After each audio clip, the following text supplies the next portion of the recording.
দেখতেই পাচ্ছেন কিভাবে আর কি ড্রাম টব সব রেডি করি। ক্যারেট বলেন, রঙের মগ বলেন, প্রত্যেকটা কিন্তু এভাবে প্রসেস করে নিই। আর আমি কিন্তু সবাইকে বলি যে আমি বাগানের একটা কিছু কিন্তু ফেলে দেই না। দেখেন প্রত্যেকটা বাগানের ডাল পাতা সব, এদের সিম গাছের দেখেন লতা, সব লাউ গাছের লতা সব কিছু আমি আর কি রেখে দিছিলাম। সেগুলো একটু রোদে দিয়ে কয়েকদিন ধরে পচায়ে নিয়ে একবারে যে শুকিয়ে গেছে দেখেন রোদে। আর এখানে ছিল একটু মনে হয় ভিডিও দিছিলাম।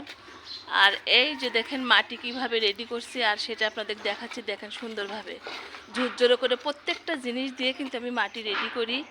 আর বাসার সামনেই কিন্তু এই কাজটা করি, বারবার আপনাদের বলি। কারণ আমি তো অনেক অনেক গাছ লাগাইছিলাম, টমেটো মরিচ বেগুন সব পচে নষ্ট হয়ে গেছে অতিরিক্ত বৃষ্টির জন্য। তারপরেও আমি আবারও আর কি চেষ্টা করছি, একবার না পারিলে দেখো শতবার। সেই কাজটা আমি করি। আর হাজব্যান্ডের গাল খাই, রাগ করে, এগুলো করার দরকার আছে, তোমাকে কিনে খাওয়াবো।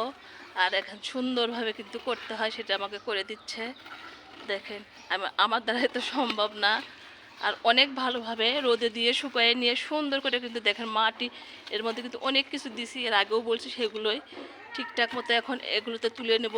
আর সেই ভিডিওটা আপনাদের সাথে ভালোভাবে শেয়ার করছি। আমি তো অনেক অসুস্থ, কোনো রকম ভিডিও পোস্ট ঠিকঠাক মতো করতে পারছি না। সবাই ভালো থাকেন, সুস্থ থাকেন, আল্লাহ হাফেজ।